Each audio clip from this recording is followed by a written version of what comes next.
I can't wait to re-listen to that one. Yeah, no, it's a good time. I was like, maybe I should do a little research on my subjects first. Subjects. That's what journalists do, right? Yeah. Except I feel like they're using the word subject in a different way. Whatever. You can have your feelings. Do you think we're gonna add extra bloopers on the end?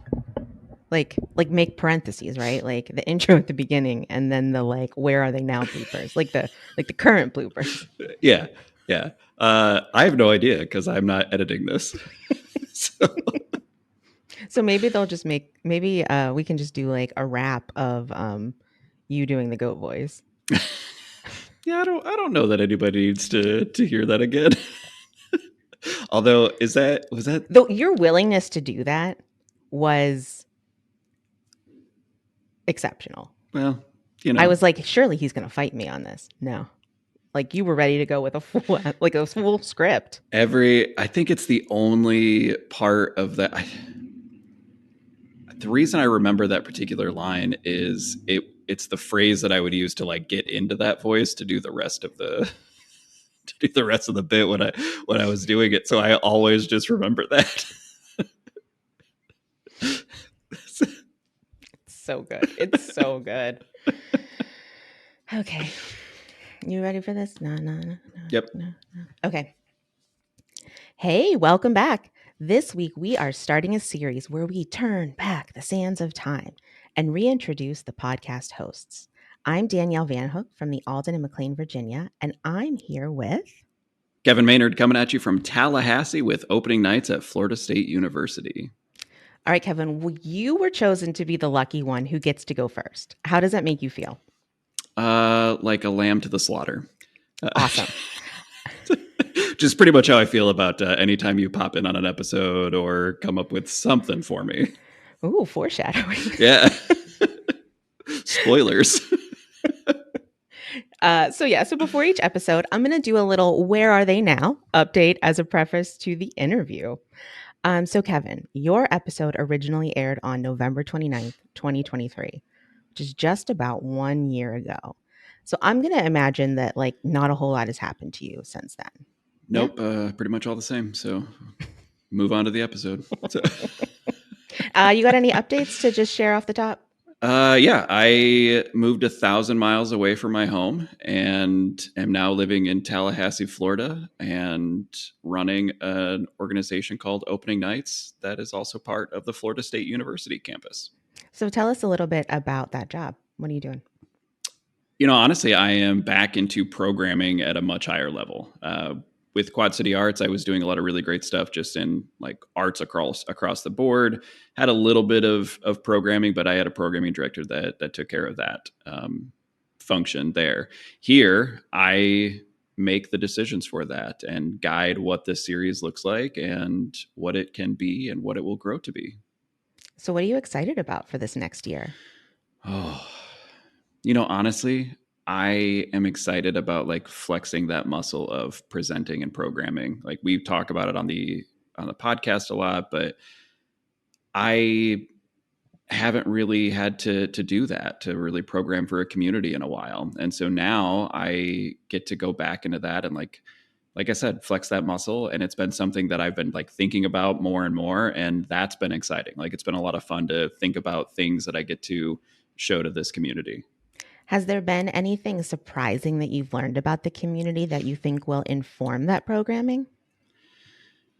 I don't know. Not yet. Obviously like being in the capital city for Florida has, during certain times of the year, like legislation's in session. So there's, legislators from all over the state and lobbyists that will flood the area for a few months. So I'm sure that will play some part in programming. FSU sports, especially football, is big business. So, not something you can really program against. But I think right now I've just been really surprised about a few things that not really will influence programming, but like what I've been surprised about is Tallahassee is really close to Georgia, which I didn't realize how close to Georgia it was when I moved. But it really is more like Southern Georgia. Like it's very green, it's very hilly. it has these pockets in the community where it feels like you're in the middle of the woods, but you're like a block away from a busy street. Like it's really great. And I've been most surprised that in this short a time, I feel very comfortable both at opening nights and in Tallahassee, which I didn't expect. I mean, moving to a completely new space is scary. Yeah, that's awesome. Yeah. So is it one venue? Like, what's the venue situation that you're going to be programming for and working with? Programming multiple venues, both on FSU's campus and off. Because as you can imagine, like one of the things that's been really impressive about Florida State University is a lot of people know them for their research and a lot of for their business college. Like that's really pretty renowned. But they have an impressive arts department as well. I mean, their arts colleges and art schools, many of them rank in the top 5 in the US. So there's a lot of performances and a lot of shows that are happening on campus. So there's some really great venues, but as you can imagine, it's also challenging to not just find time in the space, but also like there's the tech side of that, having the time to load in and load out a show. So there's venues on campus that range from 1,200 seats all the way down to like 120, and then around town there's sort of the same, some indoors, some outdoors. So there's a lot of opportunities for to find the right space for the right artist. Yeah, you're gonna be a busy guy. How many people are helping you do that? What's the staff? Full-time staff of 8, and then there are some part-time folks who work do some stuff with our marketing manager, and then some with our box office as well. Awesome. So I've got more of a comment than a question. Spoiler alert. During the episode, Katie asks you what you think your biggest area of growth is. Do you remember what you said to her? I don't at all. You said, and I quote, Kevin Maynard, when you first start out, you are not good at something. Yeah. Would you like to comment on that? I would like to encourage my current employers to not listen to that part of the episode and just, I am perfect when I start something new. Just come in real strong, real hot, real perfect. No, I will actually still stick with that. I think that it is obviously levels of, considering like what you'd be good at or what you're not good at. But I just remember when I was first starting out in programming, like I thought I knew everything and I thought I could program a really good season. And then I look back and I go, yeah, I would have done that completely differently. I'm sure I'll have a good first season here at opening nights, but I think that I'll even look back on this in 2 or 3 years and be like, oh man, I really sort of like missed the boat on this or missed the mark here. And so I think it's just understanding that in time, like you grow. And that's a good thing. So the truth is, this was like terrible editing. Like the next part of your phrase was like, yeah, and you need to pay attention and learn and grow. And like,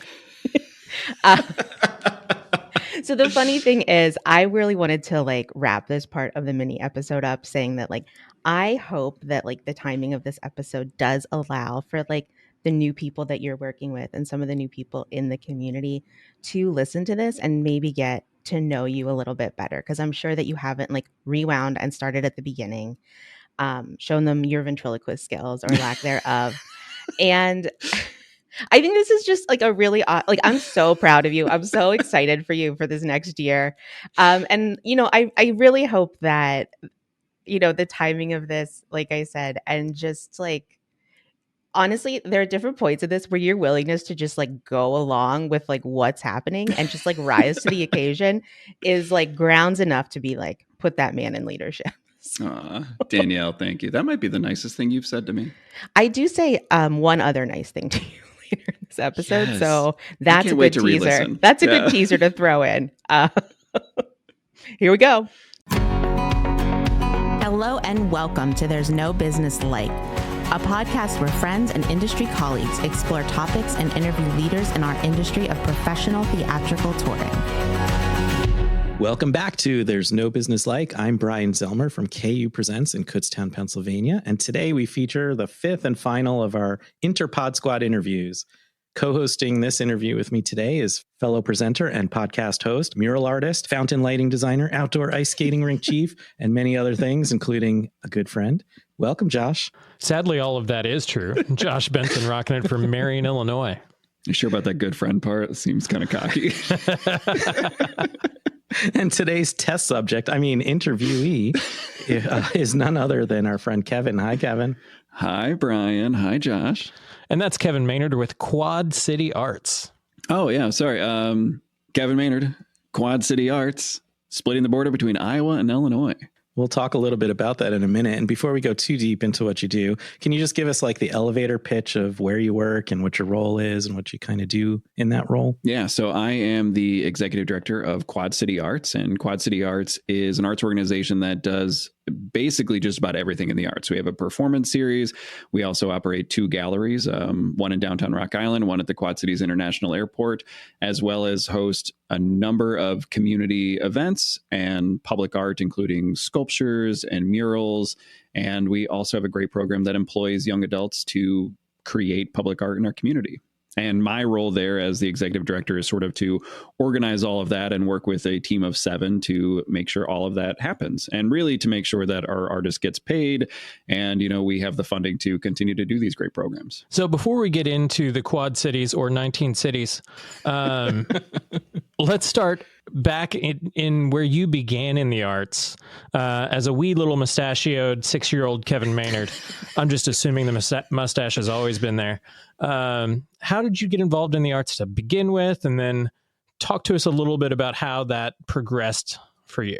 I actually really started getting into the arts as a young child doing church plays. And something a lot of people don't know is that I used to help run a vacation Bible school for our church, and I was the puppeteer. So every morning I would have some sort of puppet thing with the kids. The first year I did it was literally like just me and the puppet. And I'm not a ventriloquist, so clearly like my mouth is moving while the puppet's mouth is moving. And then in future years, they put me behind a screen because who's believing that goat is actually talking if my mouth is moving with it? So you're saying once they put you behind a screen, the kids did believe that the goat was actually talking? No.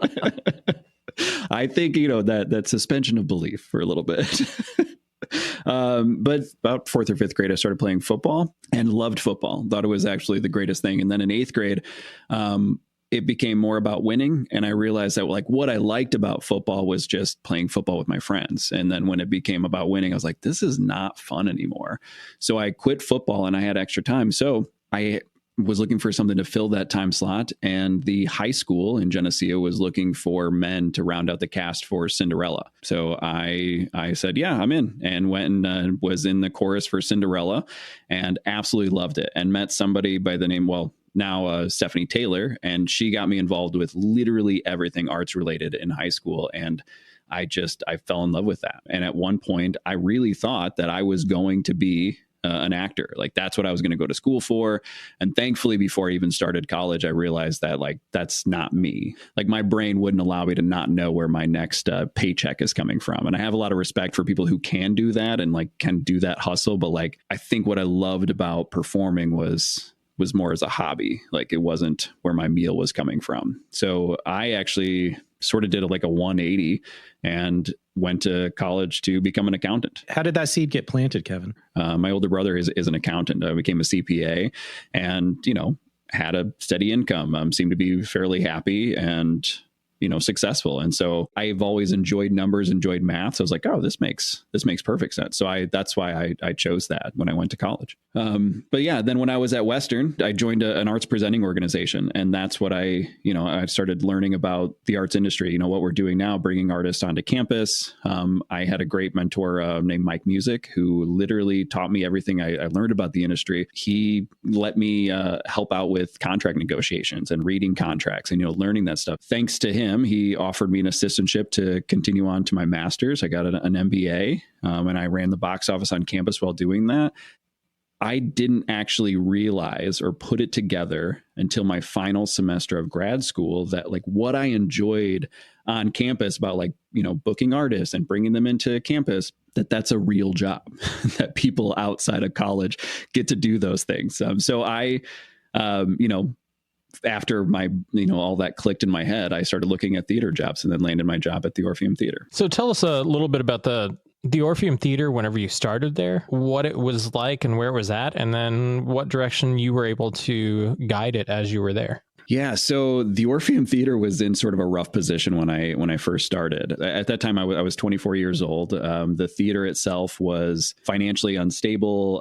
It had sort of a little bit of scandal that came with that as I'll just be honest. The guy that I was replacing was charged with sexual assault against a minor. Yikes. It was not the best environment to be brought into, but learning a bit more about programming and becoming, more involved in the community. 1 year later, we were able to right the ship financially. We were able to pay off our, the people who we owed money to. I always think that like my first full year at the theater, I was always really bummed because I had a break-even budget and I missed that budget by $600. I was $600 negative on that year. And I was like, so close. But then after that, started turning a profit.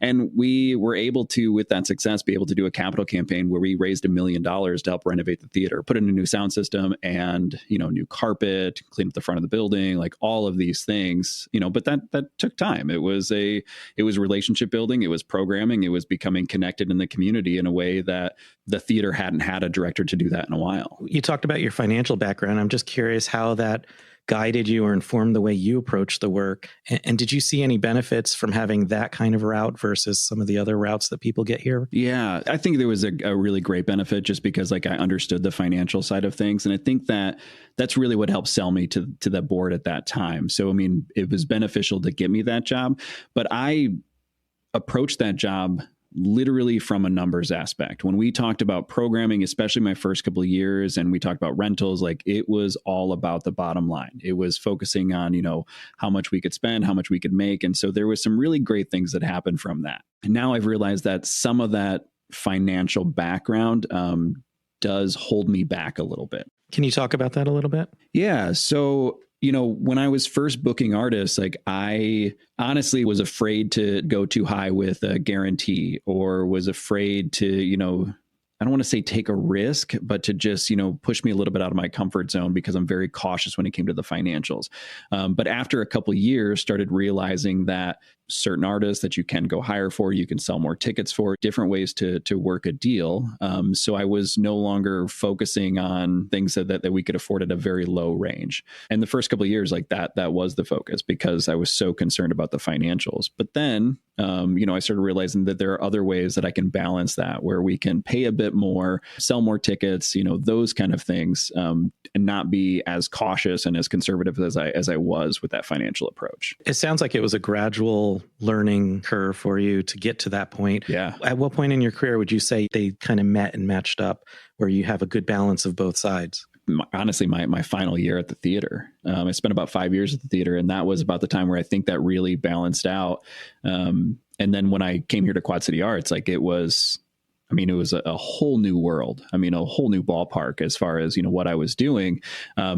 But like it also helped me, make that adjustment as well and become a little bit more calculated on that front. Did you feel like artistically it was really holding you back as well to not take those risks before you became more comfortable with that balance? Yes and no. So I think artistically we were doing some really great stuff, but I think the reality is that the community wasn't willing to take the risk on something that maybe they didn't know or a genre they didn't know. So that was holding us back. So we were able to, book a show that would break even or make a little bit of money. But once we started being able to take that risk, more people came out. And what I really learned was that the more people that would come out, the more they were willing to follow me into the things that they didn't know. So those shows when we were, breaking even, and when we would book a show like that, more people would come because it became less about, I know who this artist is. It was like, it's going to be at the Orpheum Theater. So we know it's good because they haven't led me astray yet. And with the reputation that the organization had, how long do you feel like it took you to rebuild that reputation from where it was in the gutter before you started? It took 3 years. My fourth and fifth year in the community, it was, it's that overnight success. People are like, oh man, like Kevin came in town and just changed everything. And most people are like, this guy just showed up. And really, I'd been there for 3 years, working sort of behind the scenes, trying to get people to know that the theater was there and to know the things we were doing. And really, after that, like 3 years of, steady programming, steady financials, working with our donors and sponsors, and really delivering on the promises that we kept telling people, that is when we were able to sort of make that shift.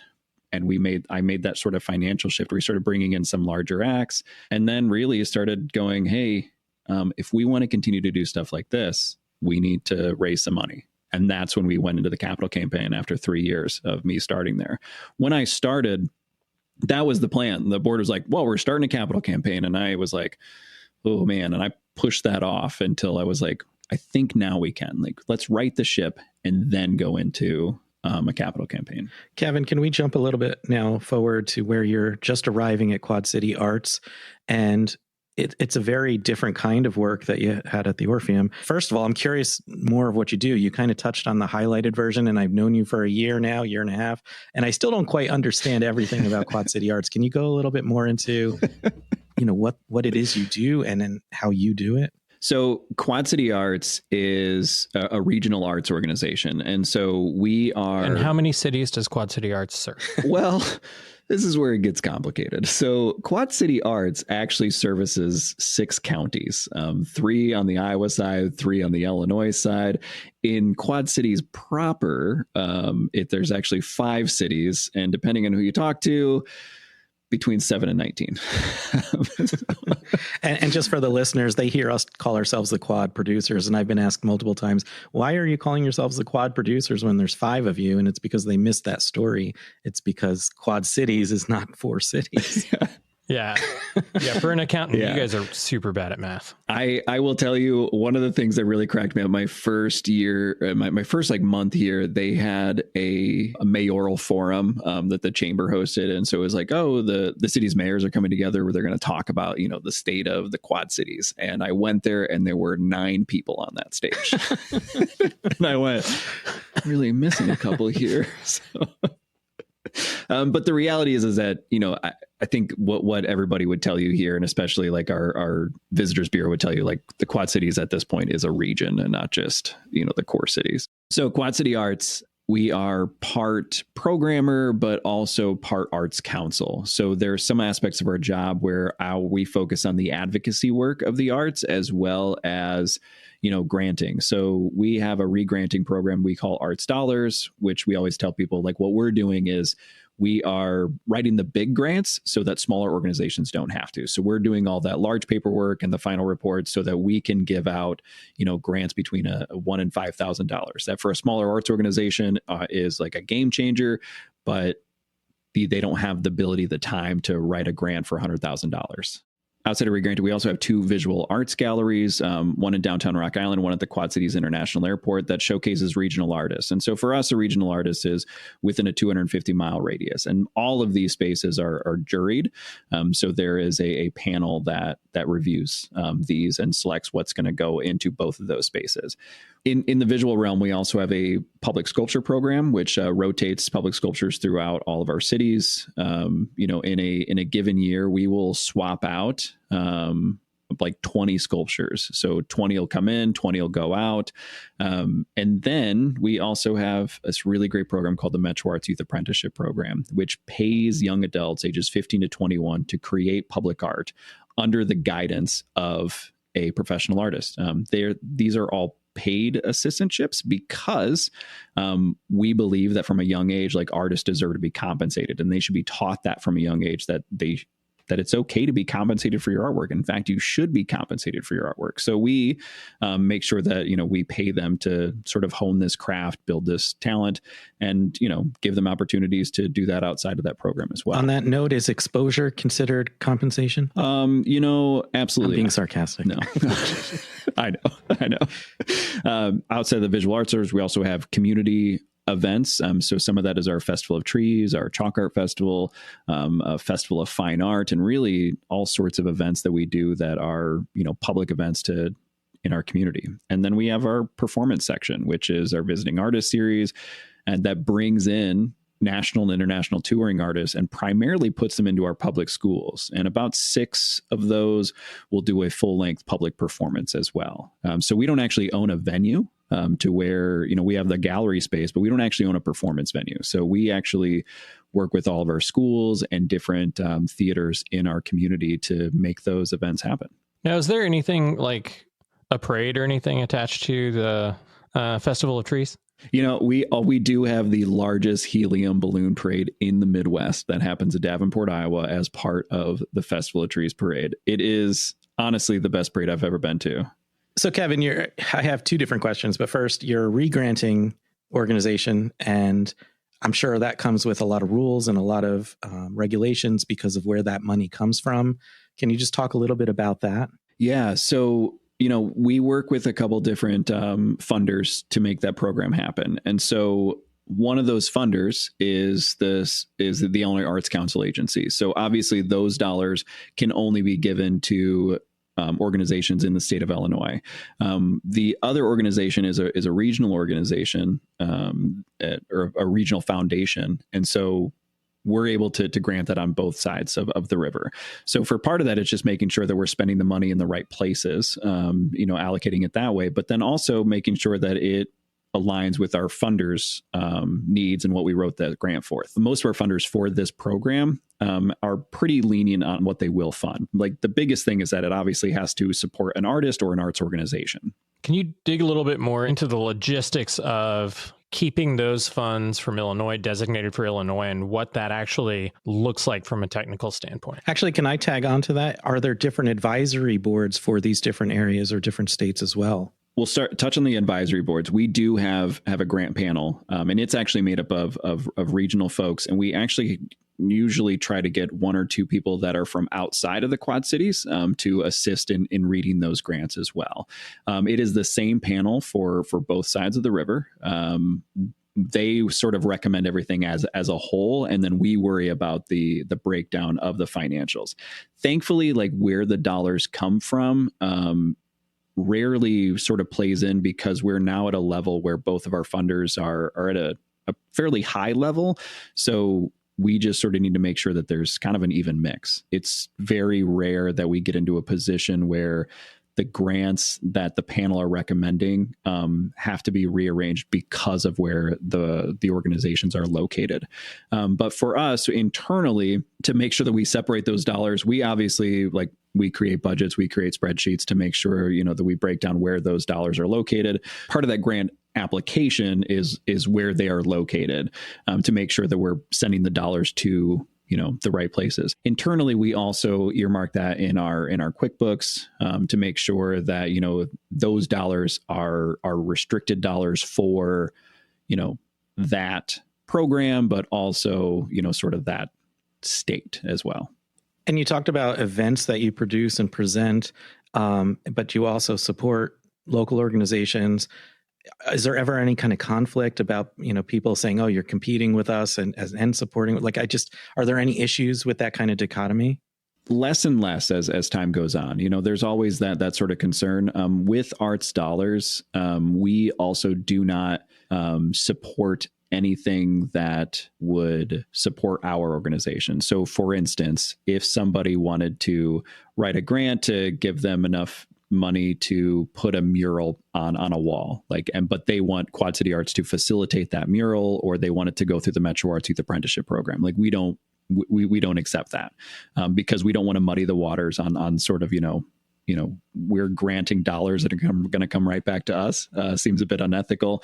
But also, there's so many things that are happening in our community. And so one of the things that we always talk about is, that concept of a rising tide raises all ships. The more things that are happening in the community, the more we're seeing attendance number rise across the board. In the realm of art begets art and a rising tide lifts all ships, as you have grown as a granting organization, have you seen other entities and other arts organizations sprout up as a result of the rising tide that has bolstered the community and made your impact stronger? Yeah. I mean, it's hard sometimes to draw that direct line, that direct correlation. However, when we start looking at different sectors, so when we start looking at, theater, like we're seeing a lot more theater organizations pop up. We're seeing more attendance numbers happening at some of the theaters that we've been able to support, and we've been able to sort of assist through some tough times, with our grants. One of the cool things that we're really seeing is on the visual arts side. People write grants to Arts Dollars to fund some mural projects. And, there are muralists in our community that have a full-time job creating art. I mean, because of some of these grants that we're doing, but we're also, once you start putting public art into the community and you start seeing more murals, like it just, increases that. Like somebody's got a mural on their building, like, oh man, like I want one too. But then you start seeing people who come into a community and are taking photos of those murals. They're tagging those murals like on social media. They're telling people all about them. So it drives tourism. It drives people into your community and it drives people to your downtown. So, we are seeing a lot of that, and I think that there is, anecdotal evidence that it is directly related to the work that we're doing as well. Are you seeing a correlation between attendance for community theater and music events to the saturation of visual art form within the community? I would say that's a really difficult one, especially right now, because, we are seeing, post-COVID about, audiences about 80% across the board when we're talking to most of our organizations. It seems to be more events happening, but I don't know that those numbers are increasing the way that, we thought they would, 5 years ago. Kevin, you've taken on some really incredible and exciting and even I'd say bold projects, including, which we've talked about a little bit on this podcast, like enacting pay equity. And I just want, if you could just kind of go through it a little bit deeper than you did previously about what the impetus was, first of all, how you got the idea, how it came to you, how you introduced it and implemented it, and then what kind of time frame did this take to roll out? I think it's always sort of been on my mind, starting out when I was at the theater, and being at an organization where finances were really tight and knowing that I felt that team should be at a higher level, but like it just couldn't sustain it. But figuring out other ways that we could add to their benefits package. So for instance, at the theater, we added health insurance. That was one of the things when I started, like I negotiated health insurance for myself. And then when I, fully joined the team, I realized like nobody else here has it. Like that seems so, it was like, all right, let's figure out how to pay for health insurance. And then we start focusing on, increasing wages, those kind of things. And that's not a little thing. No. It's not. I mean, it's hundreds of dollars a month per employee. And that number goes up every year. So, it started there. And then, when I moved to Quad City Arts, there's a lot of things that I started realizing that, sometimes seem like a privilege in my life. For instance, health insurance, having certain things, and then starting to look at what are we paying all of our team members across the board. So when I started here, we had to hire somebody for a position. I can't remember what the position was at that time. And the first thing I did was I wrote the job description and I put what we're hiring it at.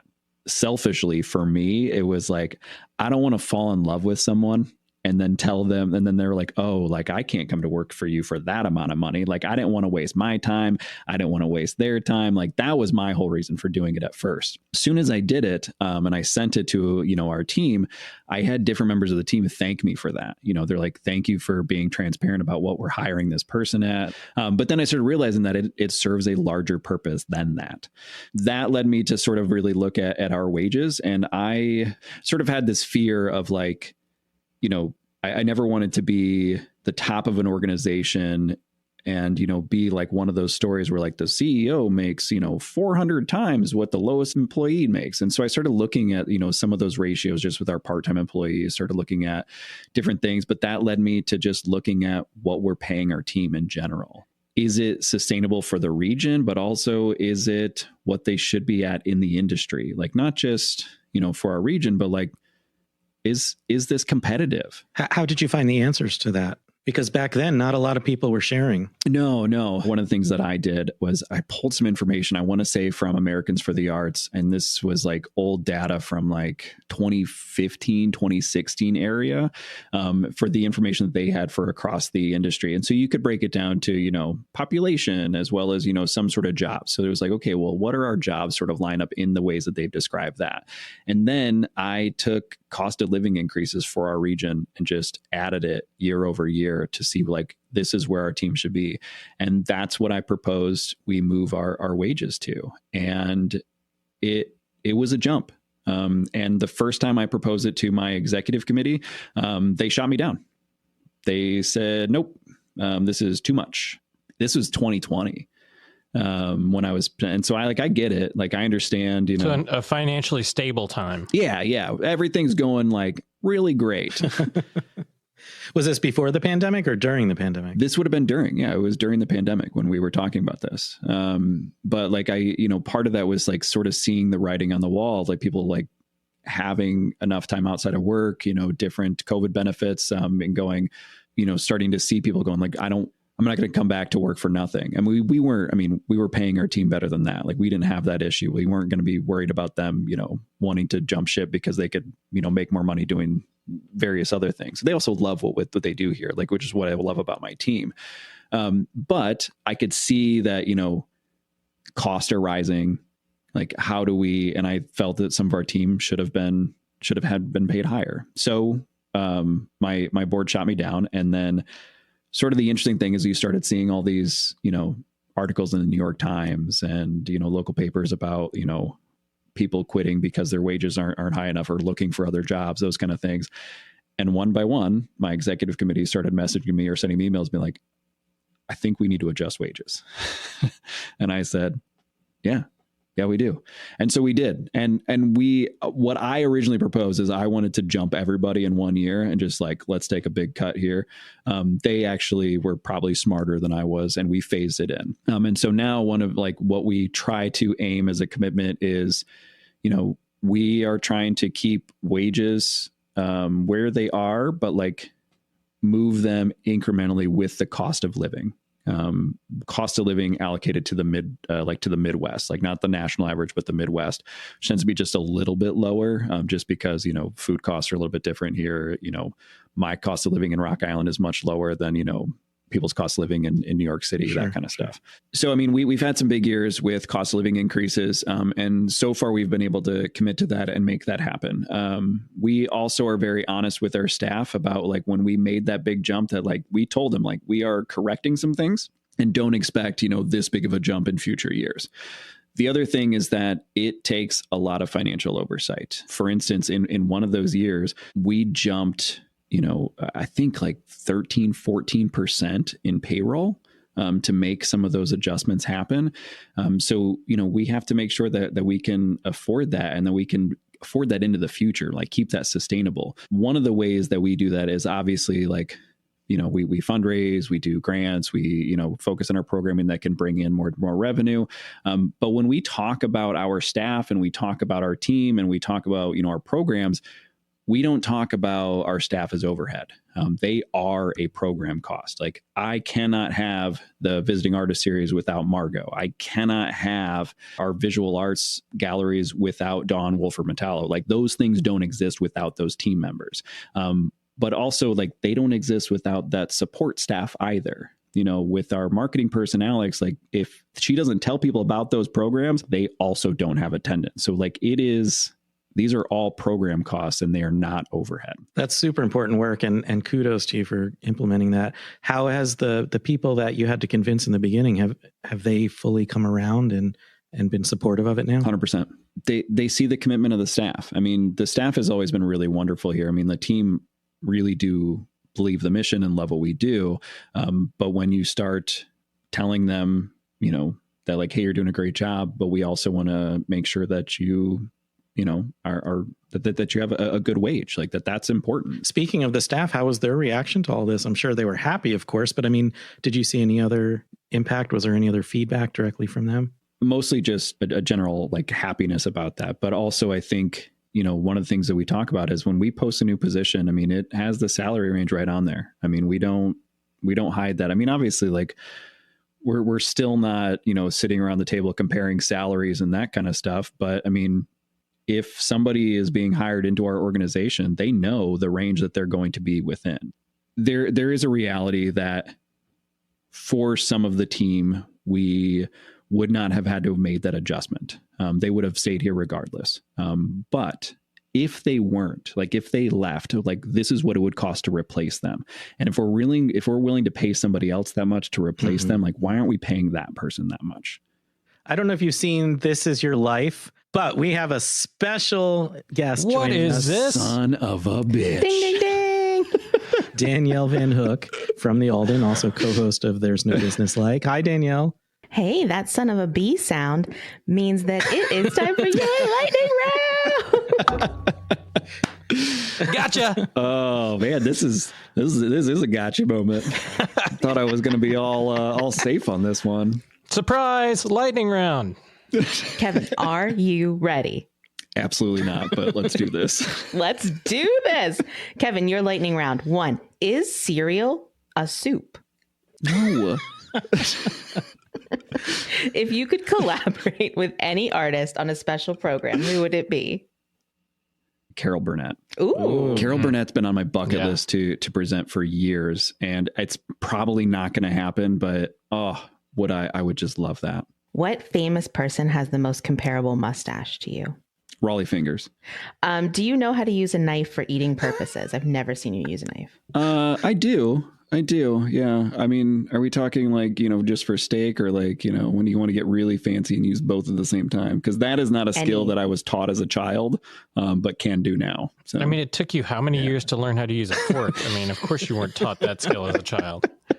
The frightening thing about this is I have a feeling that there are people that really believe that I don't know how to use a fork. Josh is raising his hand. You're a good sport. Yeah. You're a good sport. I just love chicken tenders. Another handheld chickens. What sport do midfielders play? Soccer. Have you ever fallen on a long run? Yes, I have. Elaborate. The one that always comes to mind because it's happened more than Unless once. It's gruesome, then don't. No. There is a bridge or a government bridge that crosses the Mississippi River from Rock Island to Davenport. One time I was running with my sister and I was running and I hit like a little gap and I went down, like I just dropped straight down like hard.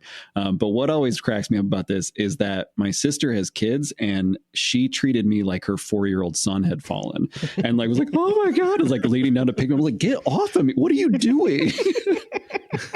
How's this lightning round going? Are we doing real quick on this? I mean, it was over 2 minutes ago. All right. Well, just as quick as I came in, I'm out. Bye, See ya. Danielle. Bye.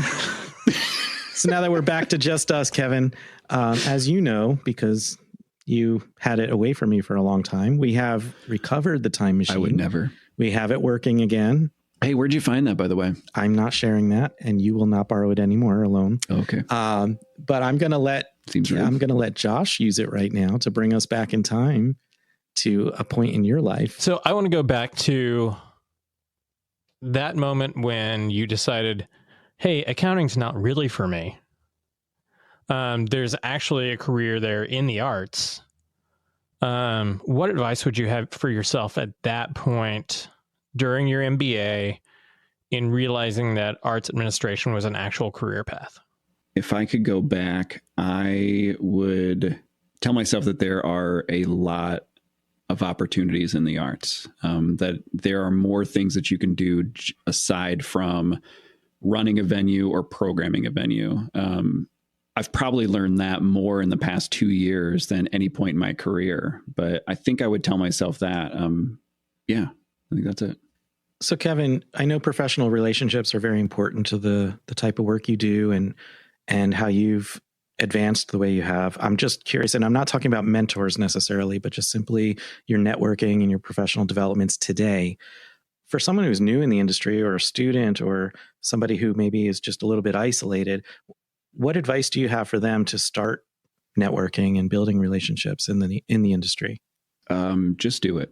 I know that sounds like crazy, but like just how did they do it? I mean, Bryan, just you talking about me having to network, I can feel my heart start to race. It probably comes as a surprise to a lot of people, but that is one of the most anxiety ridden environments for me, is having to like go in and work a room and talk to people. So what I do is to just do it. I introduce myself to folks, or I ask colleagues to introduce me to people. And Kevin, is it ever the disaster you fear when you have that anxiety? Oh, absolutely not. Never. It has never once gone like horribly awry. The thing is that especially at conferences and when you're at an event, like there is always something that links you to that. Like you're all there for a reason. Like either you're all there to see the same event, you're all there for the same conference. And honestly, there's probably at least a third, if not half of that room who feels the exact same way that you do, who is just like, oh man, like, how do I do this? How do I make this happen? And so really, I just do it. Like I convince myself of like, hey, this is something that you need to do to get better. And honestly, it's worked out really well for me because I've learned so much from people that I've met. So Kevin, thanks for sitting with us. I learned a lot more about you, and I can't wait till the ladies join us in a moment and we get to grill you a little bit further. Me too.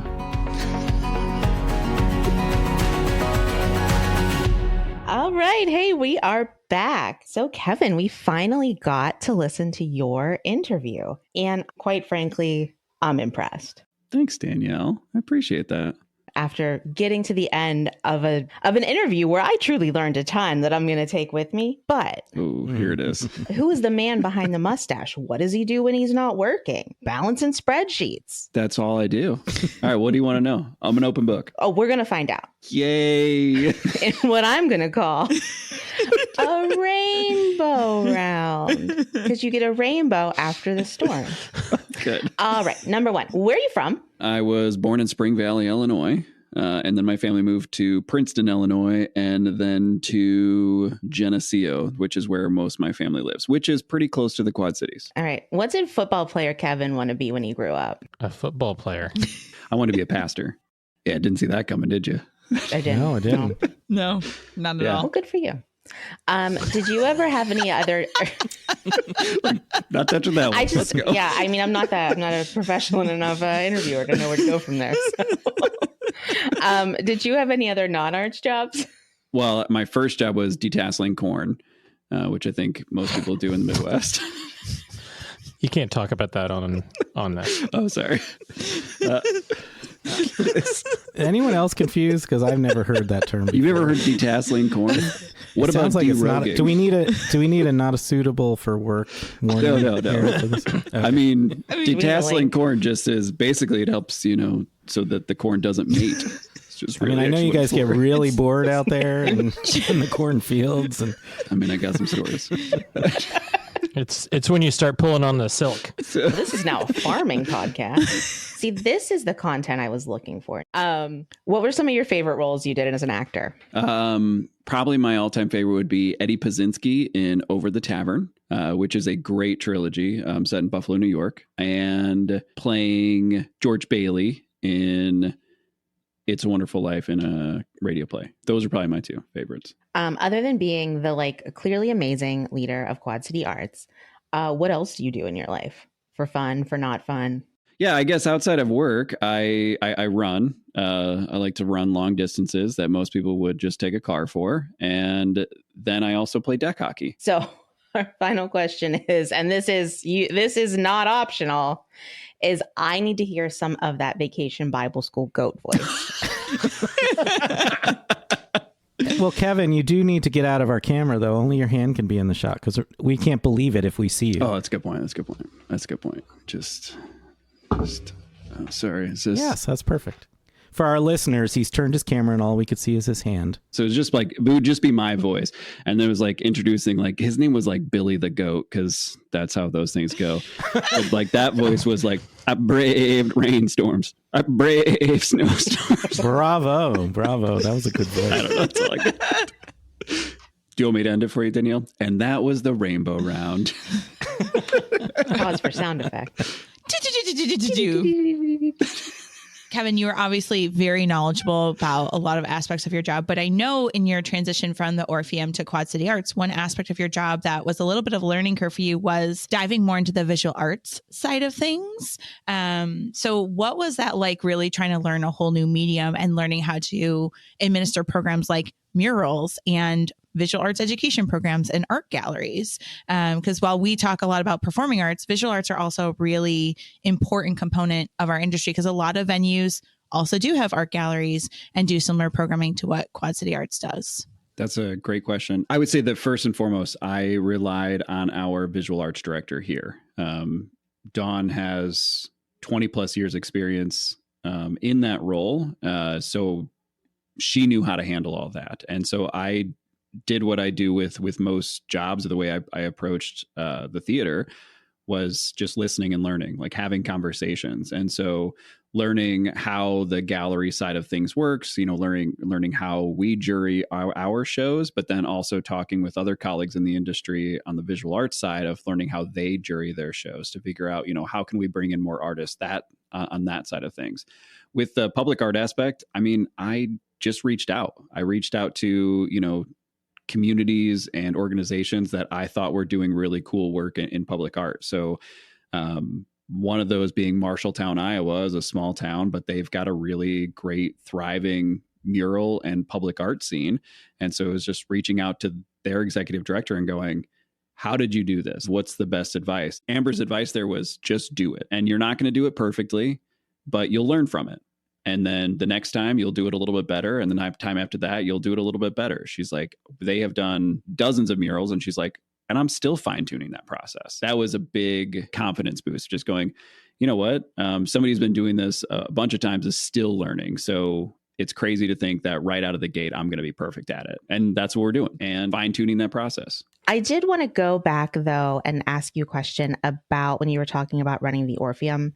Mm-hmm. After you were basically in the black after a year of running that. And then, 3 years later, like pretty prosperous. And you said you were like 24. So you were pretty young. We kind of talked to Katie about this earlier, of running a historic theater at a very young age. Like that is like pretty incredible statistics. Like in 3 years, that's a lot to do. Were you running at an unbelievable pace? Like, was there more staff there? Were you kind of headed towards burnout? It feels like that's something that like you can only do when you're young. Yeah. It was a smaller team than I have now that worked at the theater. And I think we were all pretty motivated. So that definitely helped. About the time that I left, or when this job opened up here, I think I was burnt out from doing that because you're right. It was a lot. Yeah, it was difficult. So Kevin, I've got a really serious question for you. Everyone knows you as the mustachioed man. You've got the handlebar mustache. When did the mustache come in as part of your look? It was actually at an Arts Midwest. When I was working for the Orpheum Theater, I had a full beard. I wanted so badly to shave that beard because I was just like really over it. And it happened like while I was at the conference, but I thought it would be ridiculous if I shaved it in the middle of the conference. So I waited, and my buddy Tim, who is also our box office manager at the theater, was at this conference, and we were talking, and I was telling him like, I just want this off my face. And he's like, please, just for one day, will you shave it down and just twirl up your mustache? And I told him that is the dumbest idea that I have ever heard. And I went home, got out of that conference, and I shaved my face, kept the mustache, looked up online how to wax it, and I waxed it, and I went, oh, I like this way more than I should. And then I kept it for a few months, and then I shaved it for a month, and then I brought it back. And I've had this iteration of the mustache for I think 7 or 8 years now. I think maybe you should have stuck with your first thought. Some people do believe that. I think drastically changing your facial hair midway through a conference would be hilarious. I thought about it. I really did. I just hated it. Trim it, and then go down to goatee and mutton chops, and then just some mustache and mutton chops, and then take the mutton chops off. Yeah. I also really love the conversation or the point you made about staff not being overhead, Kevin. And we've discussed it a little bit before about with grants, like they have restrictions, or you can only, a lot of grants are only for programming costs. So what are really some practical ways that you raise money, or your organization raises money for staff salaries? Because there are a lot of restrictions on grants where you can't include staff salaries as a part of your request. Yeah. So one is we loop salary costs into program costs. And so unless a grant or a funder specifically says that they do not fund staff salaries, that's the only time we will ever remove those costs. And there are times that there are certain programs or certain times that we do not go after those grants or take those dollars, because if it's not going to cover staff time, we can't do the programming. One approach that I've recently learned, we have a consulting fee. So like it's not a staff salary, but it is like it's paying for a consultant, because cities are used to paying for, consultants and architects for construction purposes. So if we just word it as a consulting fee, they're like, oh, we can pay for that.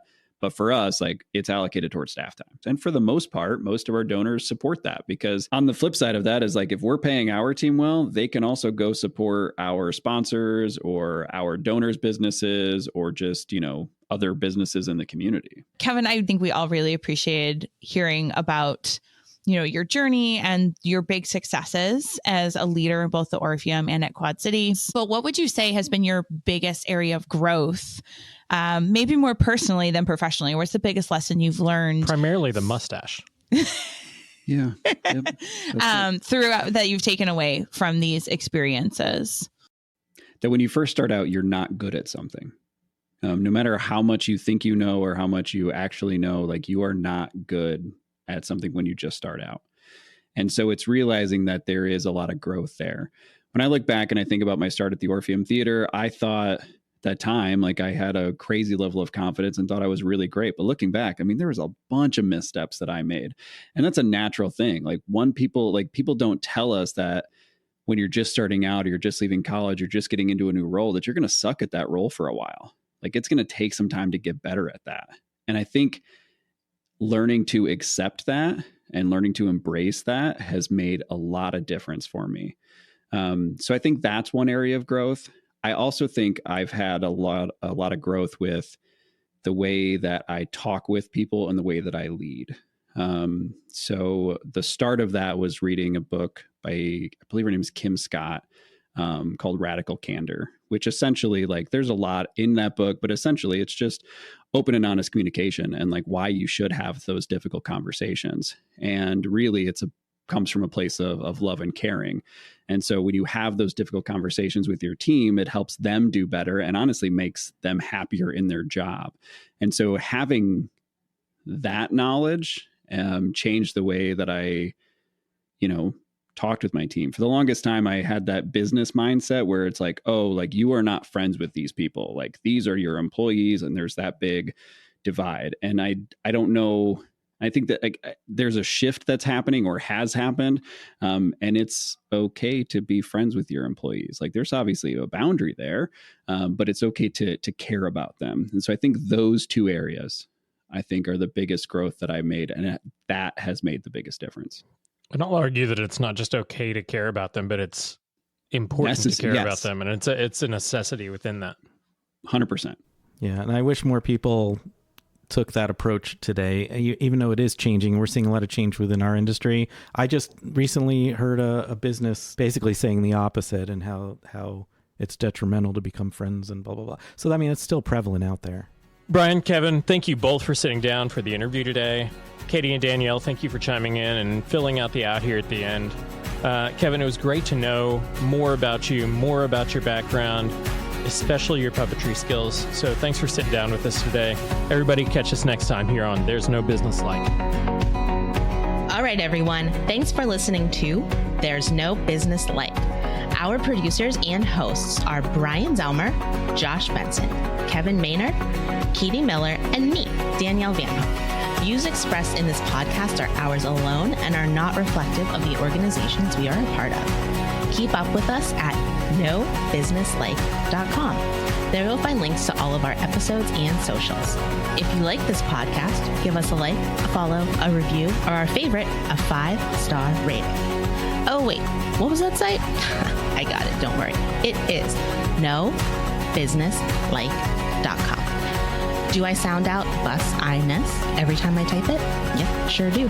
Stay in touch, my friends. What's that? What's that? That's a Kevin. What's that? That's Kevin. I'm Kevin. And this is a llama. Kevin can do a goat voice. Yeah, do your Ask goat him to do voice, the goat Kevin. voice. You're the goat voice. I do a goat voice. Except I only know one line with the goat voice. I've already done it. It goes, I braved rainstorms. I braved snowstorms. Wait, I could see your lips moving. That wasn't very believable. Sorry. Was that a good goat voice, or have you heard better? Better. I think, Amos, what you mean is it was perfect. You've heard better, or that one was good? That one I want better. Really feeling the love in this out.